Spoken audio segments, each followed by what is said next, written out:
ano rin no, parang ang dami ring stages ng personality mo sa battle rap. Oo, sobra kasi.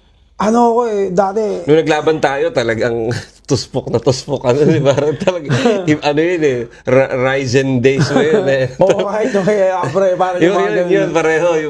Parang yung mga ganun na yung ano. Hindi ko nga rin na Pag napapanood mo yun, nagugulat ka na parang ibang tao to. Oo, parang sasabi ko sa sarili ko, ba't ko ginawa yan? Naligo ng beer Oo, hindi. Parang sismag kasi.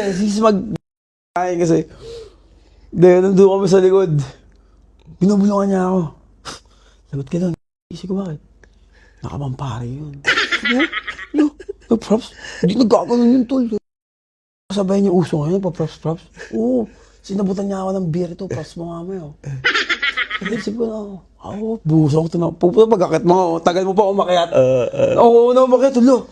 Tagal umakyat. Nagpa-trail pa talaga. Rockstar talaga to. Siyempre, dati, siyempre, yung mga, siyempre, mas maintindihan mo yun, that time, layo nyo nag so, parang ako sago, siyempre, hilaw pa yung isip ko, ito talaga mga sinasabi ng mga kuya, rockstar talaga to si Looney. Magaling kaso, rockstar.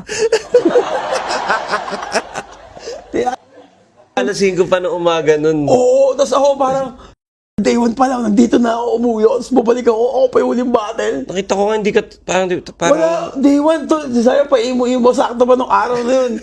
Nakaganda talaga ako nun. Wasted ako nun talo. Kasama ko yung driver. May iba pa akong driver, lagi ako may isama talaga. Hindi ako lumalaan mag-isa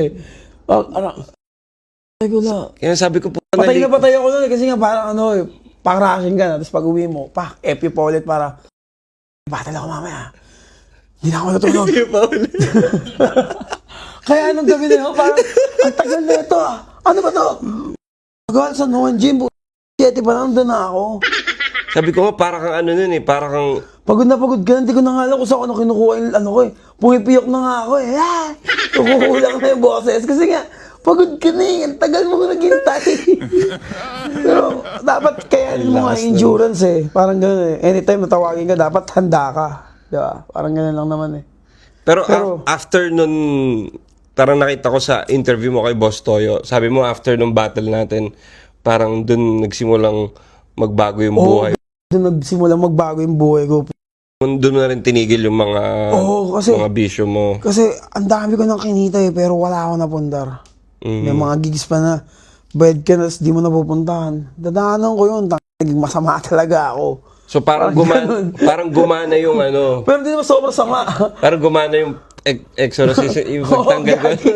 Hindi kasi yun din yung pinakamataas kong view. Tas dahil dun, parang laging nakakabit yung maglalatin. Habang 6 na sumpa. Minsan may mga kasalubo ka sa airport. Atol, video, sige. Idol, pwede ba ikaw mag-selfie?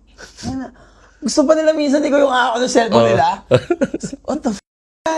Parang sige na nga lang. Parang hindi ko pwedeng maging masungit Minsan nga parang ang hirap nga Gusto mo sabihan na gusto mo timplahan pa kita. Minsan sinasaniban ako nung arik na mentality na hindi mo pwede kasi mga ganyan mga Parang parang ako, na lang okay na lang, ngiti ka na lang palagi. Kanina parang lahat Tol, ayaw. Parang autopilot ka na lang minsan, ngiti lagi. Ngiti lagi. Salamat po. Kasi